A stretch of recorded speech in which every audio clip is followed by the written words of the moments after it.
I was really inspired by that notion of peaceful activism. Yes. It is a breaking the law at times, but in a way that's not about crime as such. There's not victims. Yeah. It's a different type it's the civil disobedience. We found the Japanese whaling fleet and we undertook a lot of that sort of direct action. We're trying to interfere and stop them catching the whales, mostly by putting our own bodies on the line and just being in the way. But I never forget the first moment I was standing on this small rubber boat in the middle of Antarctica, and we're going around at sort of 18 knots, there's ice, there's a whale just in front of us, and there's a guy pointing this grenade-tipped harpoon at us, and I looked up and thought, how did I get here? Japanese whaling ship crashed into us. I was on a small boat, 50 metres long, sort of 800 tonnes, and this 8,000 tonne Japanese factory vessel crashed into us. Yeah. And at that moment I sat and thought, uh-oh. Found myself with the corrections portfolio, and that was an absolute eye-opener for me. It's not a popular portfolio, it's a tough portfolio. I've met these kids and I've heard the stories of the ones who are in jail, and they've grown up in households where no one's ever had a job. They just sit around on the couch, their parents are taking drugs all the time. And what sort of role modelling is that? These kids have got no chance. So much crime is oriented around poverty, disadvantage, mental health issues. I talk about it as building communities, not prisons. We don't need to get tough on crime, we need to get smart on crime. There are some people simply need to go to jail. The I Catch Killers podcast was a fresh start for me, as I left policing behind and started a new life. Over the years, we've laughed together, cried, and shared some powerful moments. Welcome to I Catch Killers. On I Catch Killers, we like to look at crime from all perspectives. As a cop, I tried fighting crime with a gun and handcuffs. Since leaving the police, I've found there are other ways to fight crime. Today's guest looks at crime a bit differently, not just because of his beliefs, but because of the position he holds. See, today's guest, Shane Rattenbury, is not only a politician, he also holds a position of significant power as the ACT's Attorney General. For those that don't know the role of an Attorney General, it could be said the Attorney General is the highest law officer in the state. That position comes with immense responsibilities and powers, and today we're going to look at fighting crime from an interesting perspective.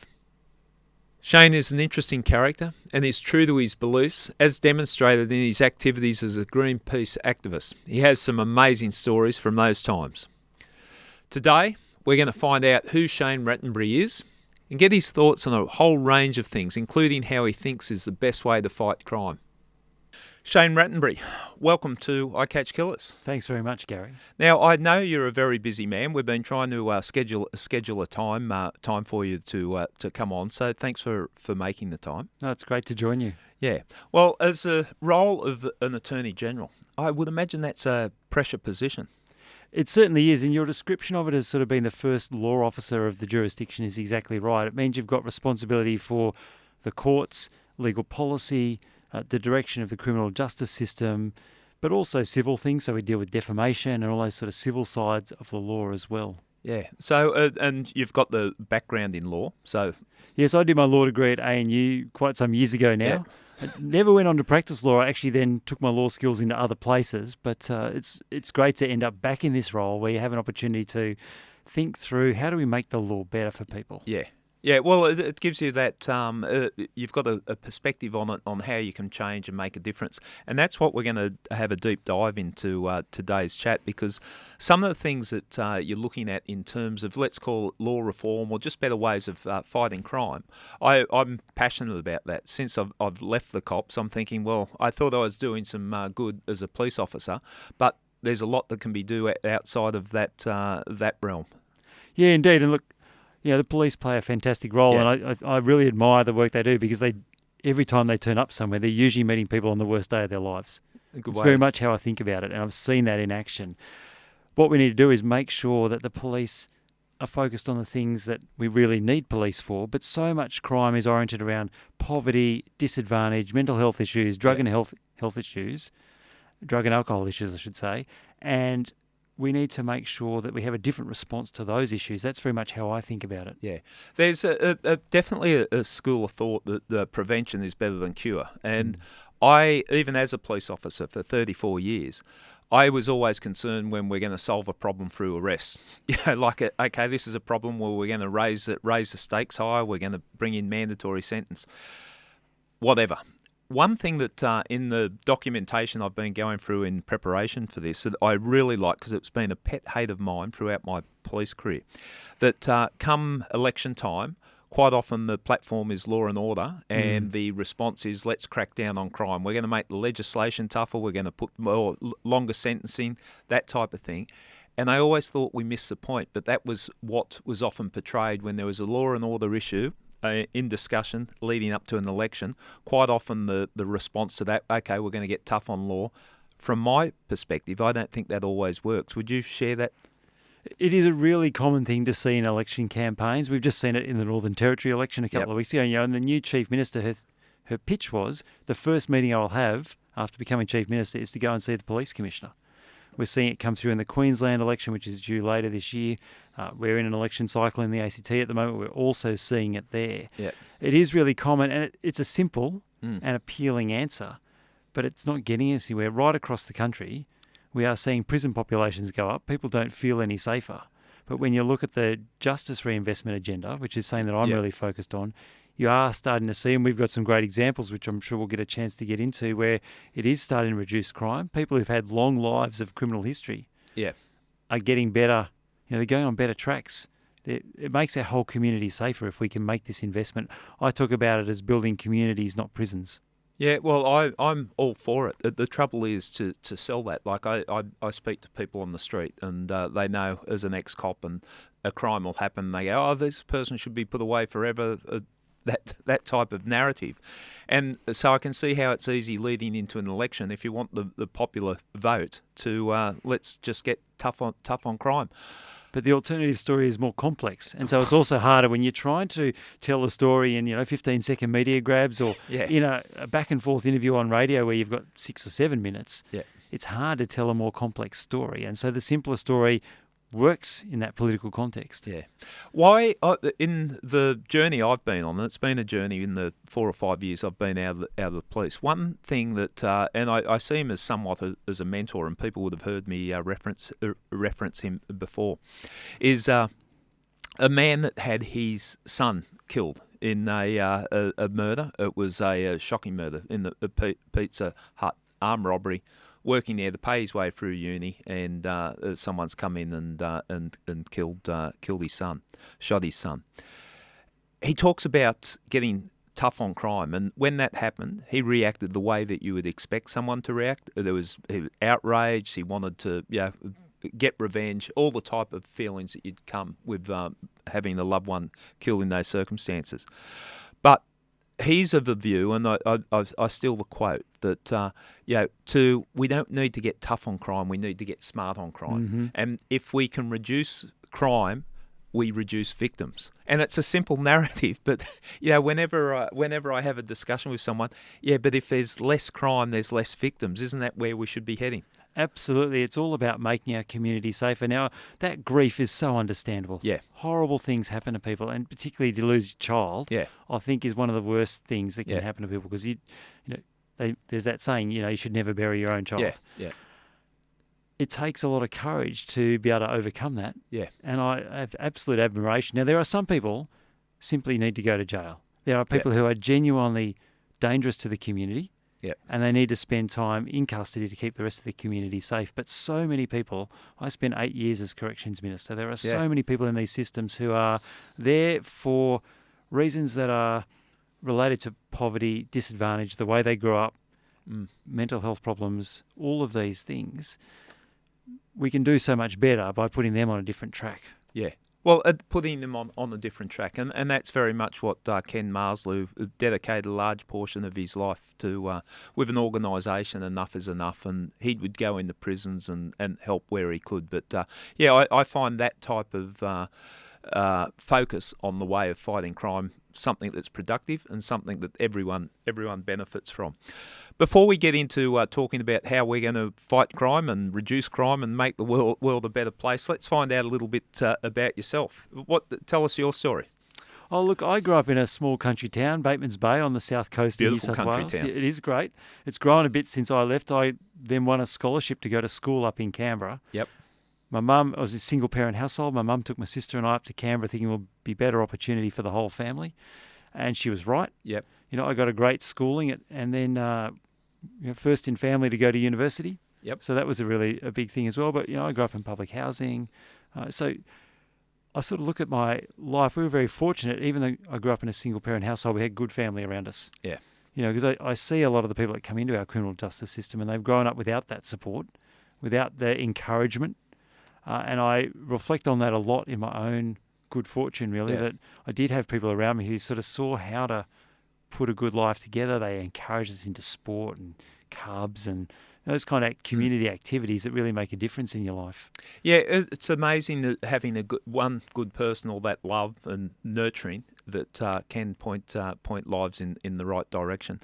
You're somewhat of an activist, which I like it, and I want to dig into that because I think it's fascinating the stuff that you did with Greenpeace. But when did you become an environmentalist? Was that at a young age? What was it that drew you to that? Yeah, relatively young. I sort of describe myself as a child of the 80s. Yeah. And there were some big environmental issues around. We had the hole in the ozone layer. There was the fight to protect Antarctica from mining, big logging conversations in Australia about protecting the forests. And that was just that age where I was sort of starting to think about the world. Yeah. And it made a big impression on me. And, I got involved with some environmental groups when I was at university. Yep. The Green Party formed around that time, and Bob Brown, as the leader of the party, was a real role model and inspiration to me. And so I just got more and more involved and I guess found my place. Yeah, with Bob Brown, is it just my recollection? But isn't there a classic photo of him on a surfboard in the harbour with a ship coming in? No, that's Ian Cohen, actually, Ian Cohen, who was also involved in the early days of the Greens. But Bob's from Tassie, Ian's from up here in Sydney. Bob was New South Wales. the dam in the Franklin. That's right. Yeah. Okay. Yeah. But that was a sign of the times. And I was really inspired by that notion of peaceful activism. Yes. It is a breaking the law at times, but in a way that's not about. It's not about crime as such. There's not victims. Yeah. It's a different type. It's the civil disobedience, and very much that Gandhi sort of notion of putting yourself there to make a difference without harming others. And that non-violent part of it's always been so important for me as an activist.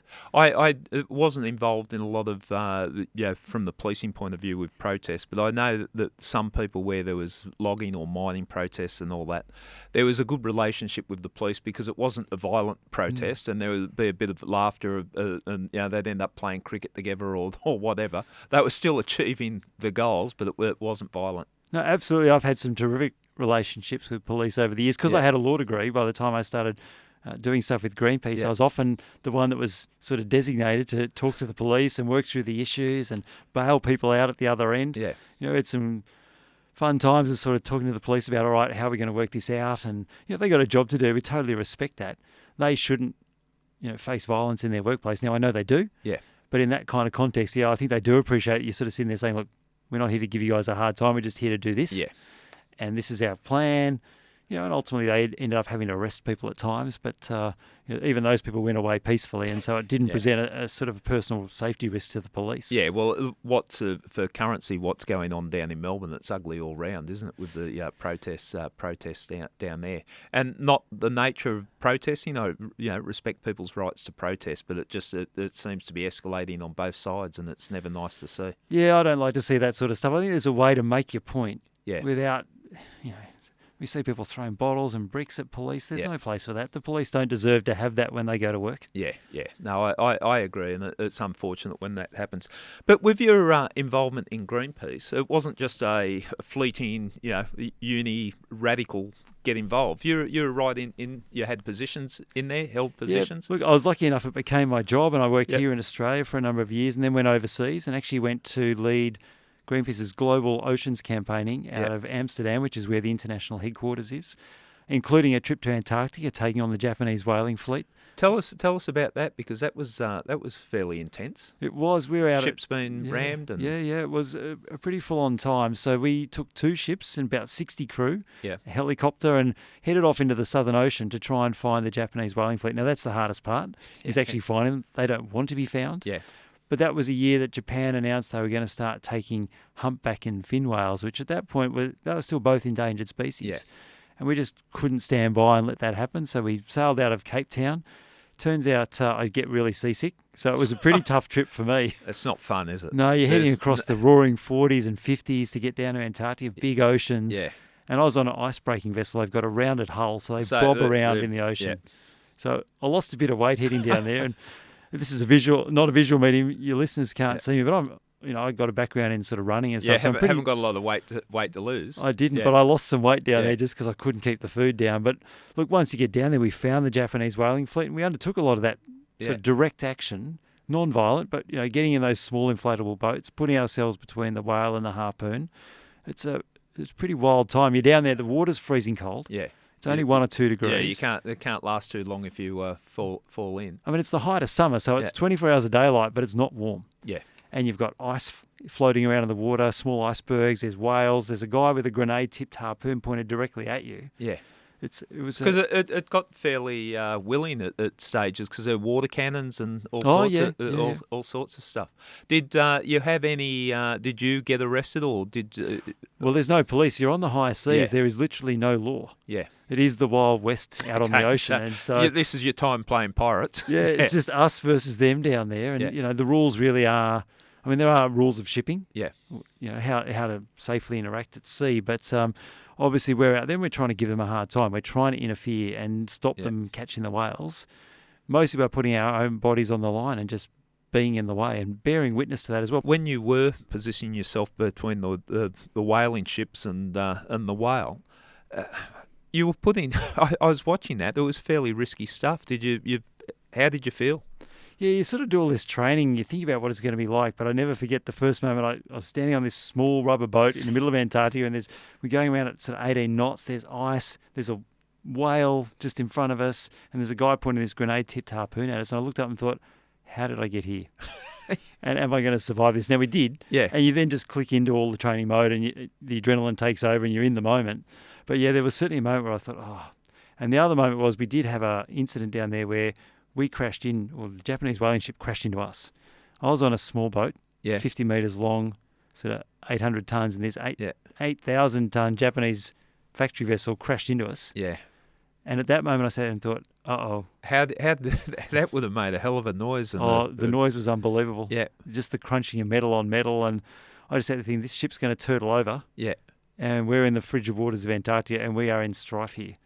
Anyway, we obviously got away with it, lived to tell the tale. But yeah, there are moments down there where you're thinking, And the people that you're with in Greenpeace, very much like-minded people? Oh, absolutely. We had a crew of 18 on my ship. Yeah.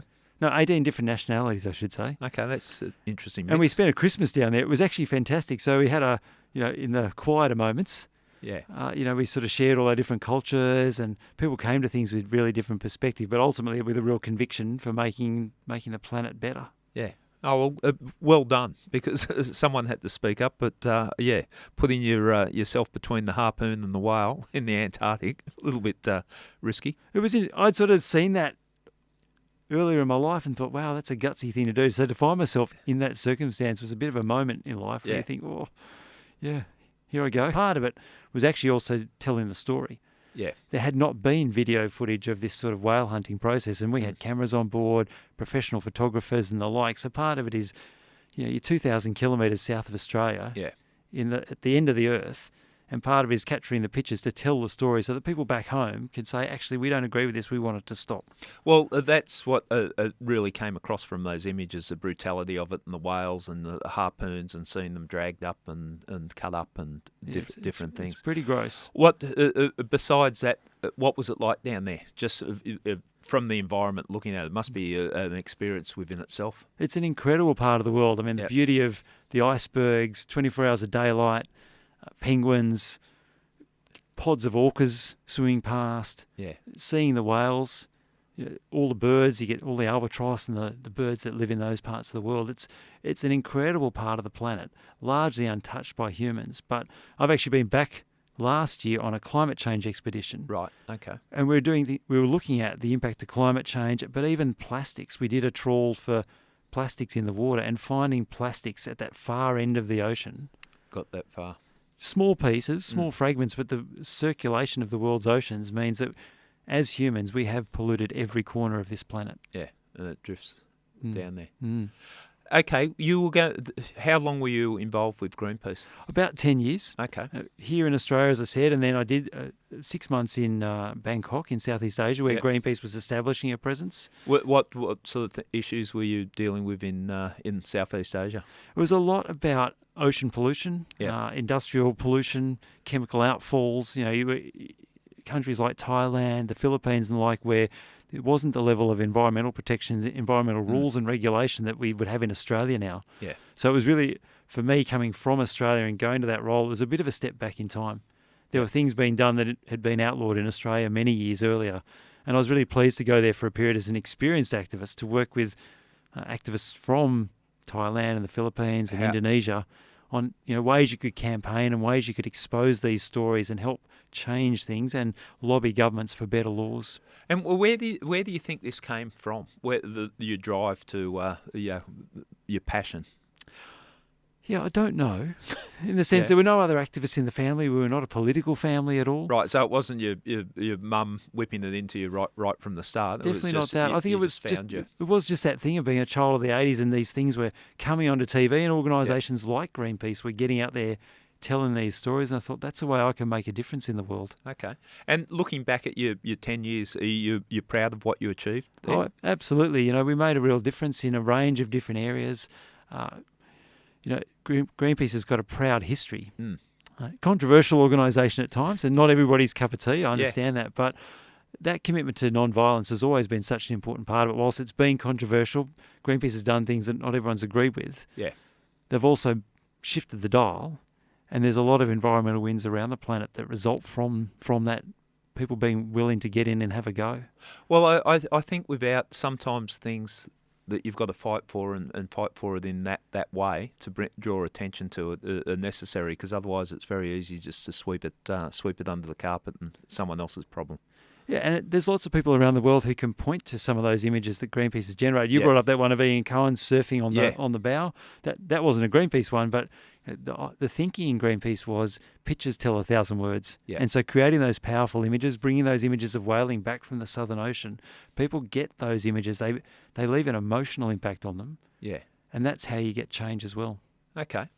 All right. After your time in Greenpeace, what did you think you were going to do? Where was your life heading? Look, I was loving my job in Greenpeace. I was sitting in Amsterdam doing the work, but I had been involved in the Greens back in Australia before I'd gone away, and I got a call from some friends back home who said, "Look, there's an election coming up.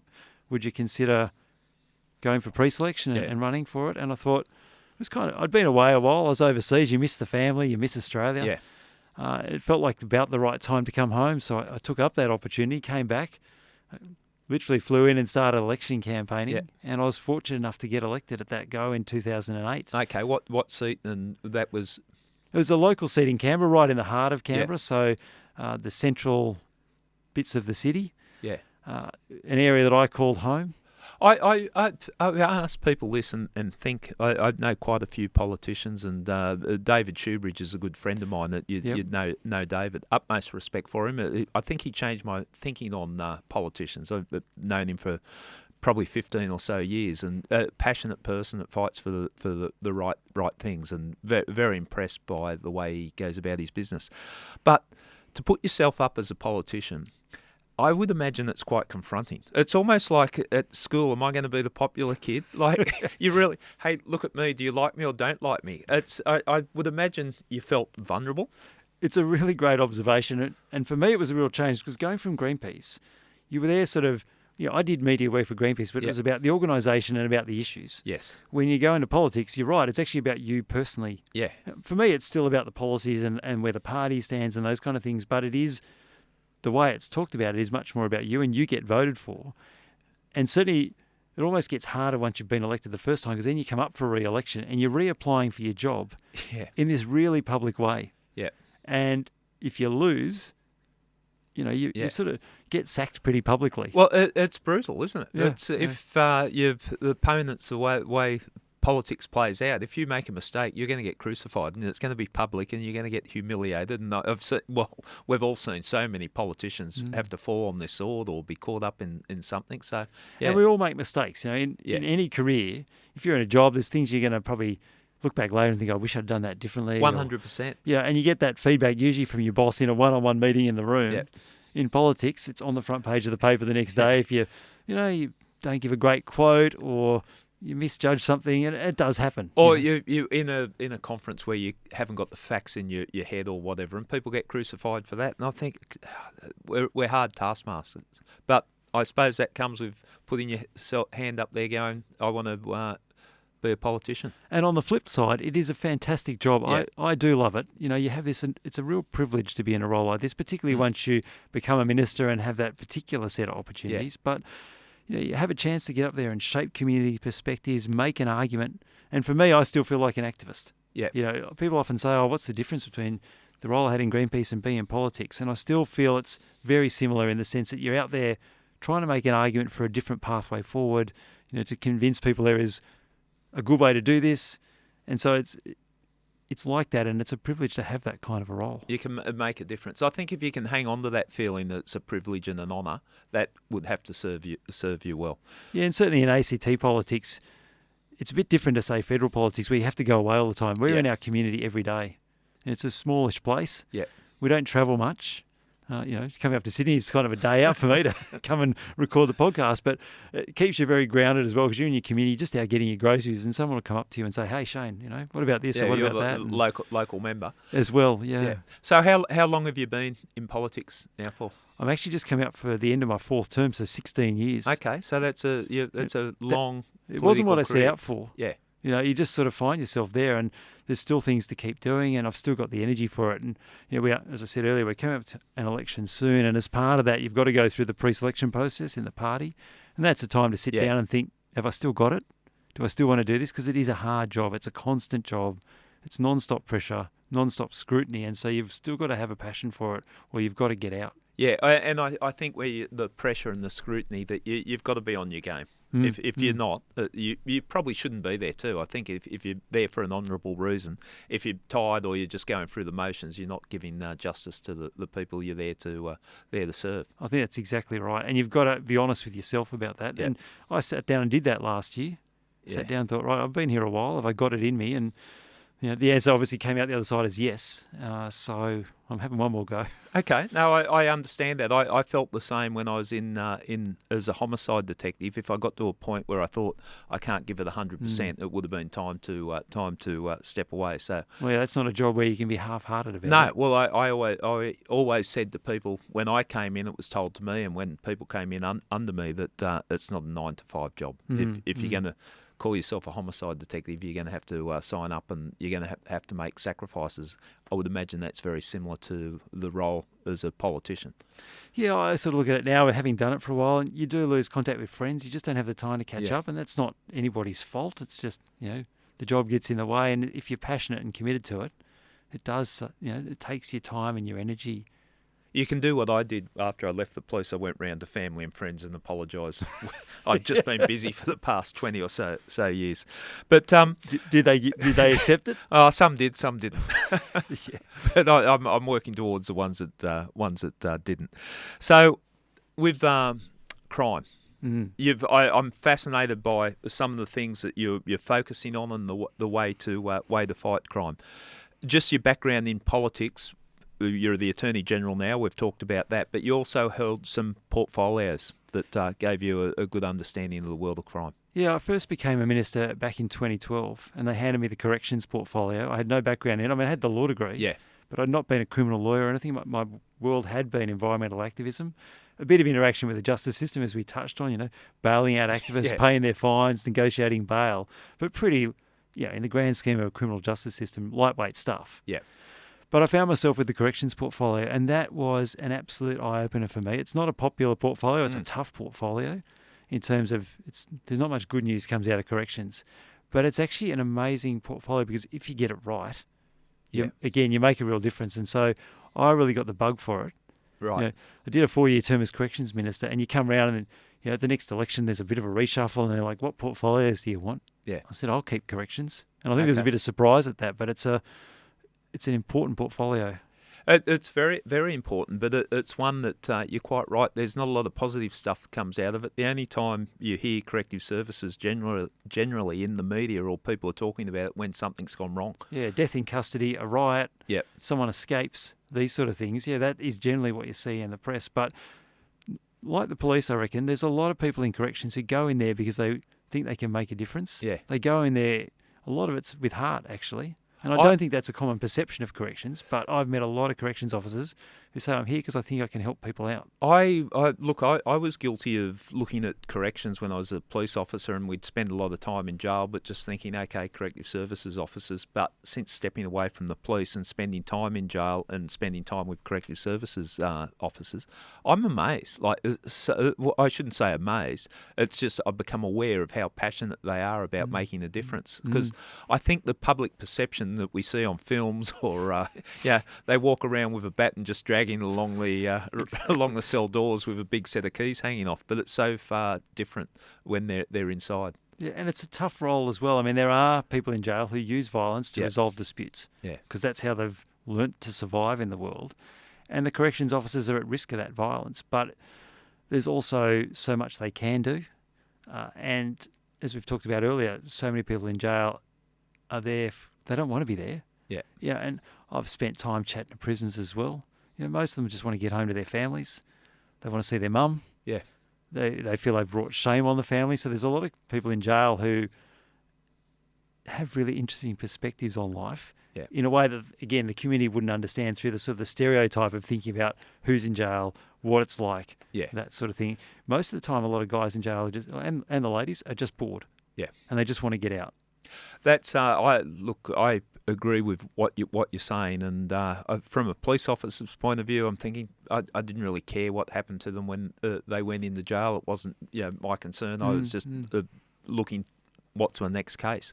But having spent time in there, I'm not sure if you're aware, but I did a podcast series called Breaking Badness, where Corrective Services invited me into a maximum security prison.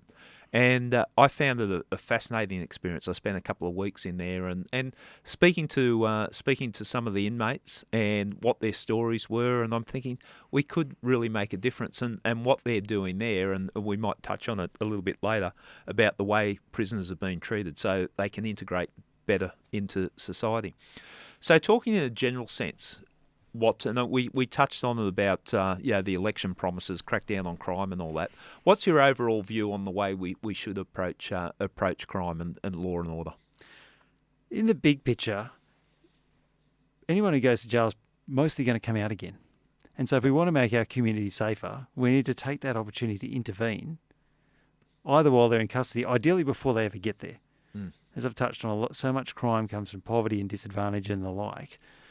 I used that phrase before of building communities, not prisons. So if you think about the history of what's known as justice reinvestment, it came out of the US, out of Texas. Yep, and out of all places. And I think this surprises a lot of people, and out of the conservative side of politics. Yeah. And it came from actually economic rationalism.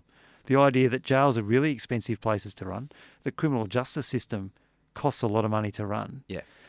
And what we see is, and you'll have seen this in your police career, and our police in Canberra complain about this all the time, they're arresting the same people time after time. Yeah. People are just cycling through the system. They're not getting the rehabilitation. They're not getting the support to put their lives back on track. And so you continue to just keep getting victims, as we touched on earlier. And so if we can break that cycle, we make better lives for the people who are in custody, the people who are in the system, and we make our community safer. And that's better for all of us. Yeah. And it's more cost effective. It does seem like a no-brainer when you put it down there, but it's just got to get the public, I think, changing their thoughts on crime, because our instinct with crime is, okay, that happens, we'll lock them up, throw away the key. But it doesn't necessarily create a good environment. And there's if you go to the law, there's a range of stated outcomes or stated reasons for having sentencing. Yeah. And that includes, punishment, deterrence, but it's also about rehabilitation, about holding people to account. Yeah. I guess the view I take is there's lots of ways to hold people accountable. And some of the alternative options we put in place in the ACT, which I reckon we'll get into in a minute, they're not soft options. Yeah. They hold people accountable, but they're pretty grueling to go through. Yeah, but just a different way of approaching it. I'm just looking at some of the notes I've made here that we don't. If we can prevent people from offending in the first place, that would be the perfect world if we could do that. Obviously, we can't achieve that all the time. You've talked on some of the crimes, the lesser crimes, the way that we deal with people, and they're on the wrong path and they end up in jail. And the recidivism that we have, not just in this state, but in every state, like across the country, it's ridiculous. What about the diversionary programs? Can we talk about that? Yeah, it'd be great to look. And you talk about avoiding it in the first place. One of the changes we've just made in the ACT is to raise the age. There's this thing called the minimum age of criminal responsibility, and across most of Australia, it's 10 years old. And that idea is that that's the age at which you can be held responsible for your criminal acts. Yeah. The evidence is, of course, that kids don't have the thinking, the developed ways of critically analysing the world to really understand the consequences of their crime at an age like that. So we've just raised the age in the ACT to 12, and next year it'll go to 14. Now, that's not just about saying you can't get in trouble, because we know that young kids will do things that are harmful to themselves and to others. But instead of them going into jail and starting that life in the system and then meeting up with other people who are like that, they'll instead be diverted into programs that address their needs. Now, that could be drug and alcohol issues. It could be the fact that they're just homeless and they're stealing to survive.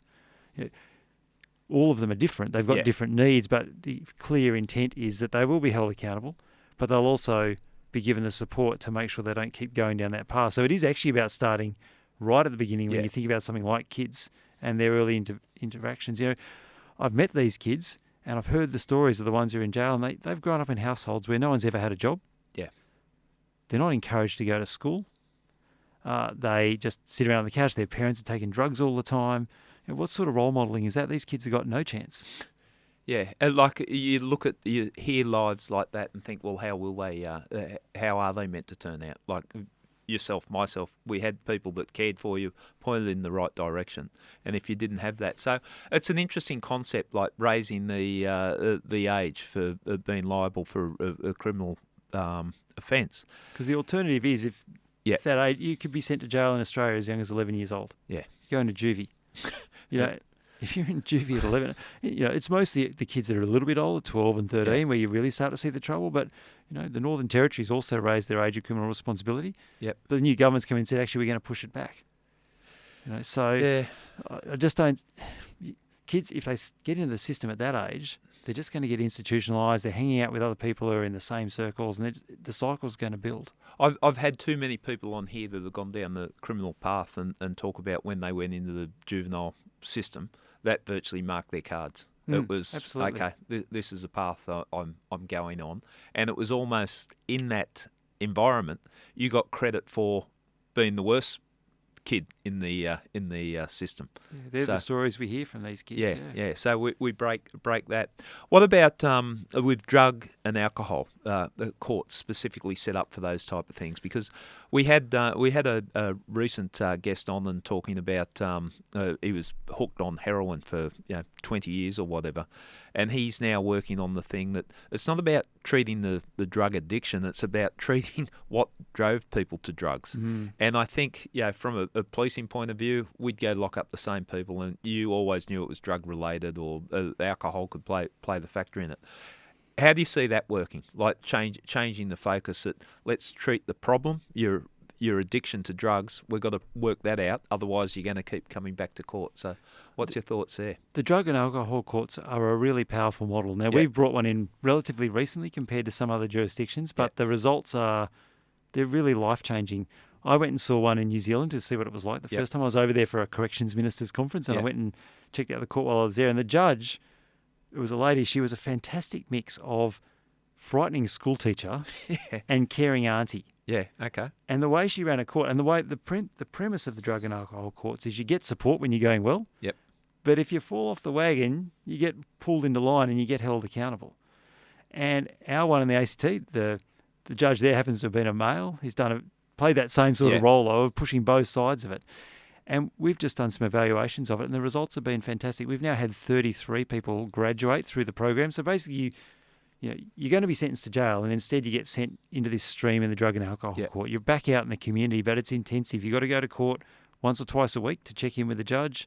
You're getting urine testing pretty regularly. You've got to do other courses that sort of go to why you're involved in the system. Of the 33 people that have graduated so far, not one of them's reoffended. Wow. And the sort of people we're talking about are ones that have been in and out of the system for 15 years. They've gone in and out of jail. They come out. They maybe are out for 3 months or 6 months, and then they offend and they go back again. So just breaking it down, Shane, with that court, because the figures are quite interesting if you're having the success rate like that. So you've got the local offender, the drugs, of course, he breaks into places or stole something because he's addicted or she's addicted to a drug. Okay, you're charged with the offence, you go before the drug court. Explain the steps from there. Well, first of all, you actually go before the regular court. Magistrate or Supreme Court, you're in there. You've been sentenced. You're going to get 2, 3, 4 years. Yeah. But you get given the option to go into the drug and alcohol court. They have to choose. Okay, so that's not compulsory. They've got to. They can go to jail if they want to, but obviously Yeah. this looks like a more attractive option. Yeah. Some of the people look at it and go, well, that's a bit of a soft option. You get to hang out in the community instead of going to jail and just have to turn up to court. But as I said, it is really intensive. Yeah. There's high expectations placed on people. There's a series of service providers so you go into the drug and alcohol court, you get assessed.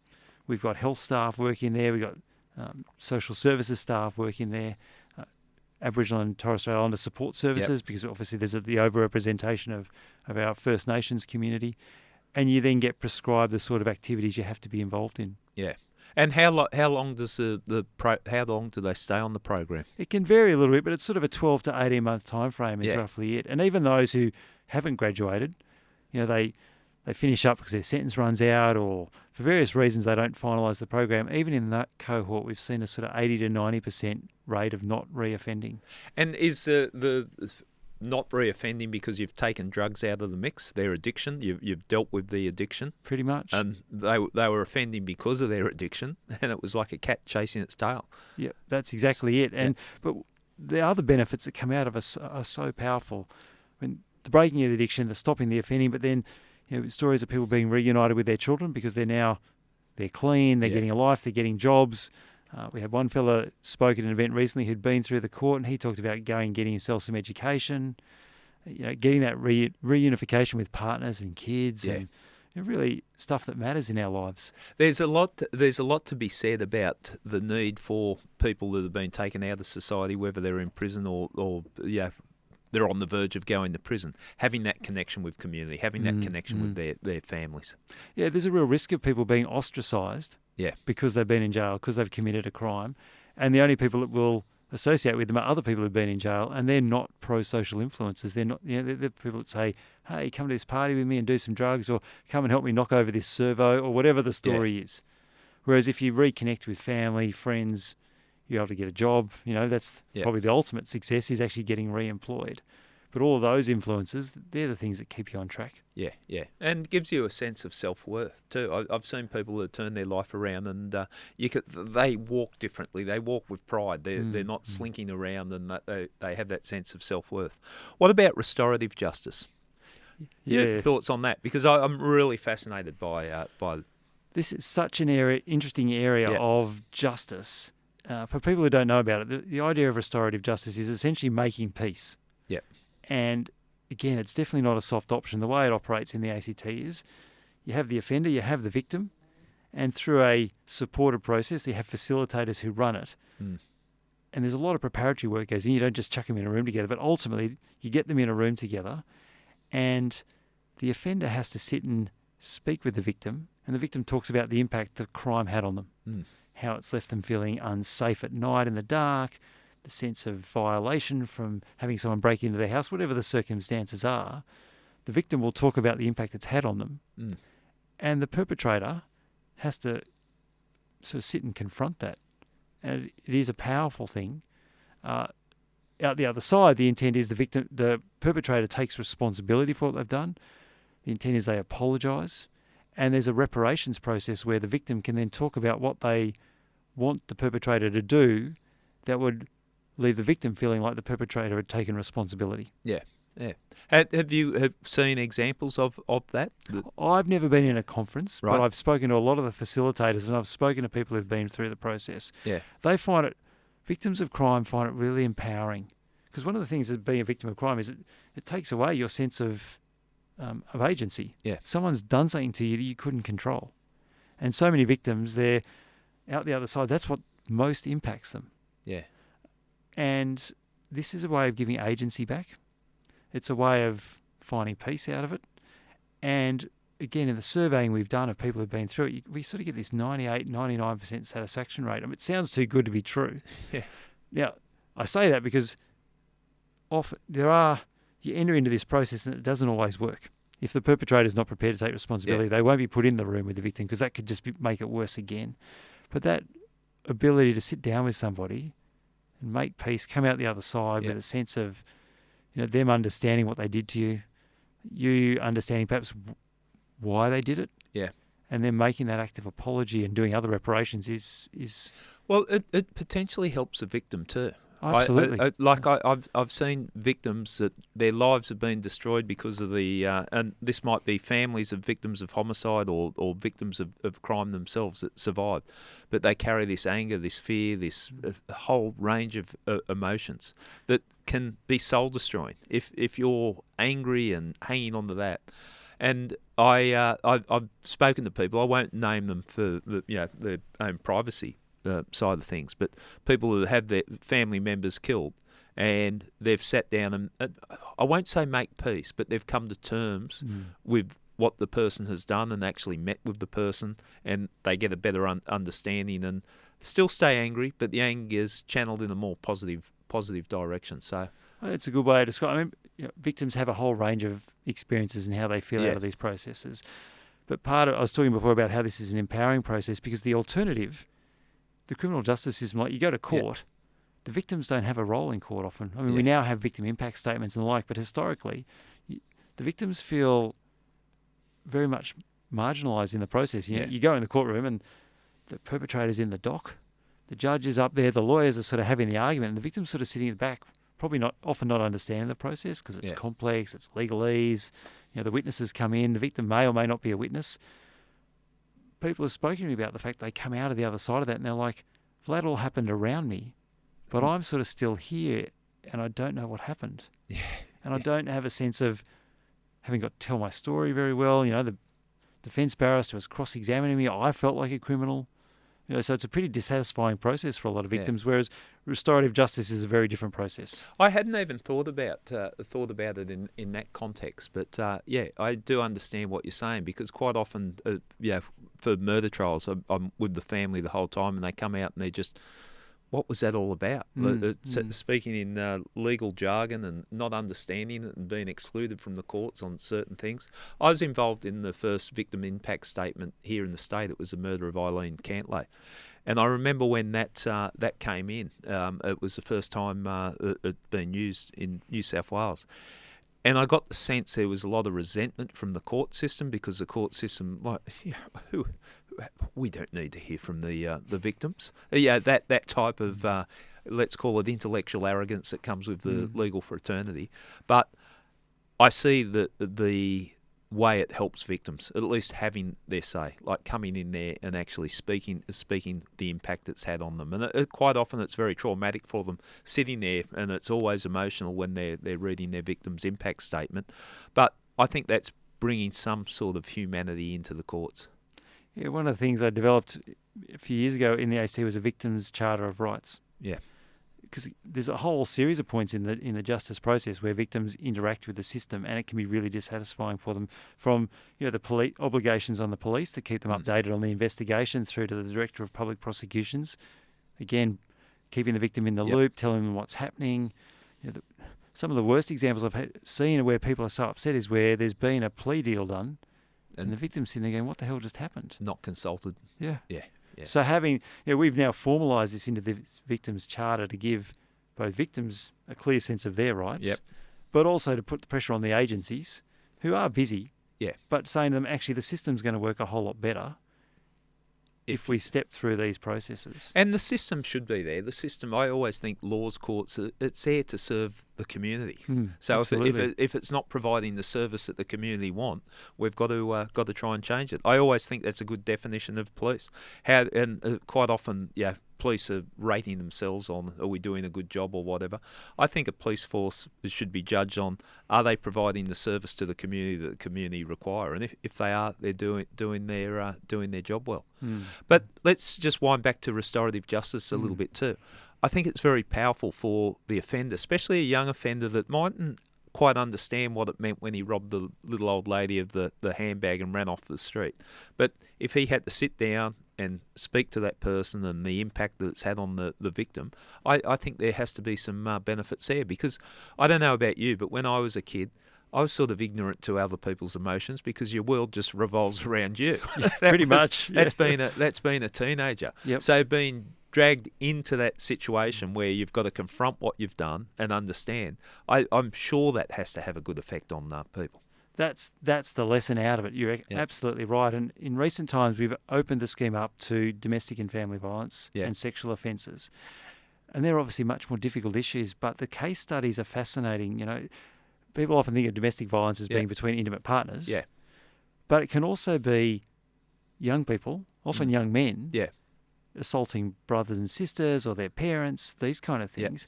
You've got a situation there where the family doesn't want the young person to go to jail. They definitely want the violence to stop. And so this can be a really powerful process for that, because you're putting people in a room who want to get an outcome, who want to restore their family unit, but the violence has to stop. It can't continue. And I think when people at first instance think, how can you do that? But then you look at the case studies that come through, and it's so powerful. You said sex offenders as well. How's that play out?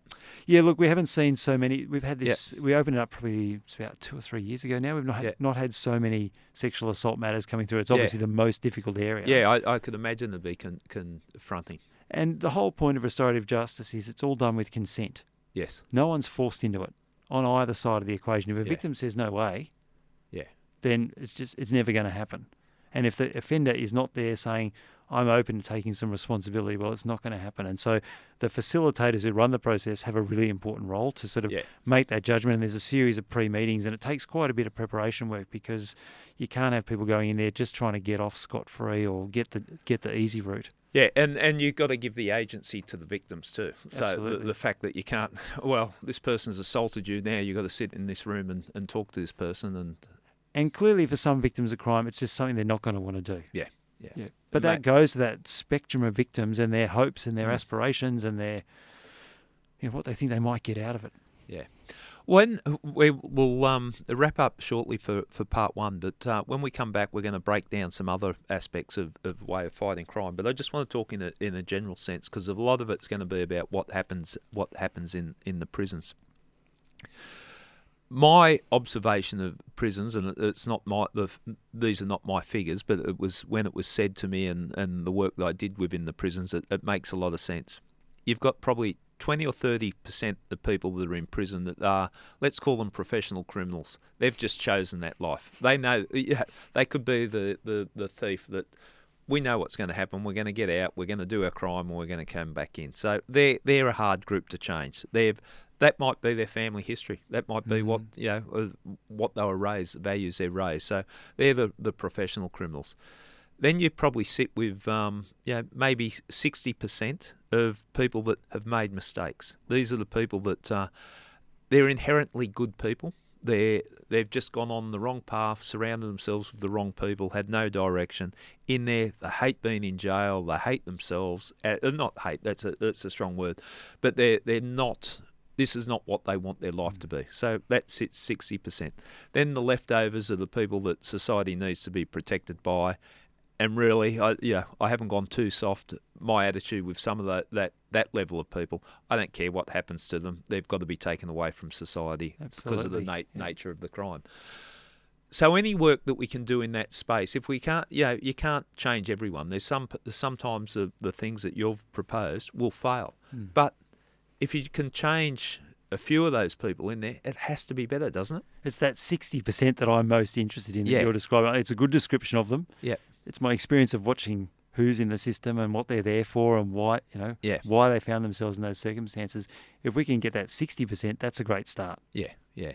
Are you familiar with Macquarie Correctional Centre in New South Wales? The work that they're doing there. I have not been to Macquarie, no. Yeah. Okay.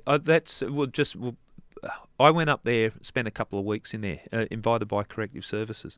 And what they're doing at maximum security prison, but they have the prisoners living in dorms, which I thought in maximum security prison, that's going to be a bloodbath.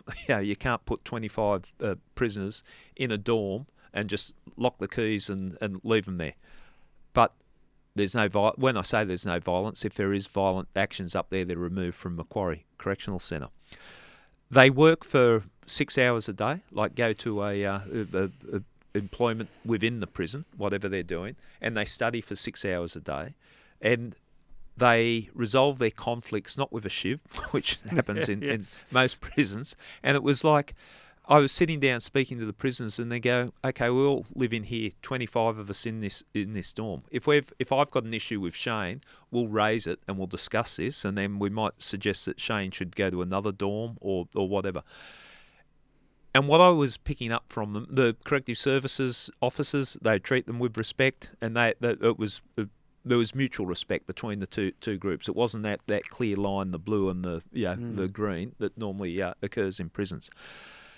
Basically setting them up so when they get back out into society, they've got skills that they have, the skills that they develop there, are transferable into when they go back into the community. I was amazed by the work that was done there, and I think part of the reason Corrective Services invited me in there as a cop, people assume I've got this natural leaning towards, okay, get tough on the crooks. The modelling of the prison system, a lot in the Scandinavian countries do similar type things. I was amazed at what was happening in that prison, and I walked away very impressed. I'm speaking to people. I'm not naive, like speaking to the inmates, but there were some hard cases in there, and going, look, we've been treated like humans. We've been treated with respect. It sets us up better when we get out back into the community. What's your thoughts on that type of prison system? Well, it's interesting you say that. The ACT didn't have a jail until 2009, 2010, that sort of era. People used to just be sent to Cooma or Goulburn or various other places. The jail was open with a very similar model in mind. And we've got a campus-style jail where people do live in cottages. They order their food, they cook together. So again, building some of those skills. I think it's got a lot of potential. I don't think we quite got it right in the ACT. Our jail was built with no industries. It was built with people who were just going to get education and study. And this is not a cohort of people who are going to sit on the books too well. They need much more practical things. I've been to a visit to Long Bay Jail where they've got a whole stream of industry sets. And I really found that inspiring because you're walking through and you're chatting to guys and they're like, this is great, I've developed this skill, I'm making things. Your earlier point around a sense of self-worth. So there's definitely, that's the model we should be going down so that when people come out, they've got skills.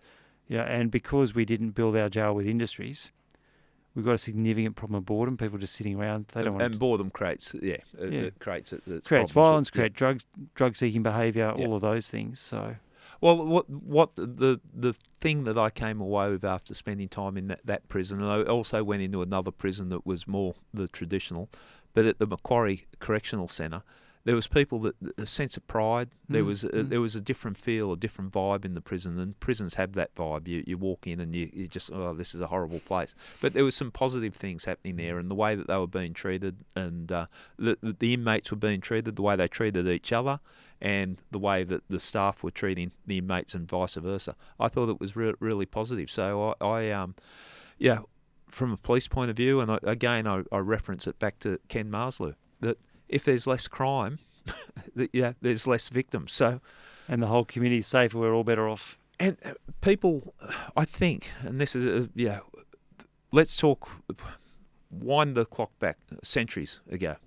If someone misbehaved, invariably they had to, what sort of discipline? Well, they were part of the tribe or part of the community, so we couldn't just get rid of that person and send them off to a prison. There had to be punishment, but they got to be part of the community. They might have been the hunter there or the gatherer or whatever. Now we're in these big cities and someone misbehaves, let's just send them off to jail. We don't care. We're not worried about when they come back into the community, but they do come back into the community. It's a really good point, and it goes to another example. We're operating in the ACT where we have a circle sentencing court. Yeah. It's called Jubelin, which is a local Aboriginal word, and it's for Aboriginal and Torres Strait Islander people. And there's a judge that sits on it, but then they also have a panel of elders sit with them. Yeah. And so usually young offenders, they're mostly young people, they have to come in and they have to sit there and explain themselves to the aunties and uncles who know their family and probably know their parents. Yep. You know, and it is that community element of, well, actually, you're part of our family, but what you've done has harmed our family, shamed our family, caused a problem for us. Yeah. What are you going to do about it? There's that punishment, but we need you as part of the community. Yeah, and the community's taking responsibility for that as well. I think it was down near Bateman's Bay area. Someone was telling me about a young fella, and he was sentenced on that aspect of it to go fishing with an old fella. Yeah, like how good's that? Like, okay, you've done the wrong thing, and he's sitting with an old wise man, just sort of steering him in the right direction. And to me, that seems a lot better than throwing them in a juvenile detention centre and going hard on them. Indeed. So it's just changing the way of approaching things. We have got so much to talk about, but we'll have a break now, and when we come back, we'll delve further into our discussion.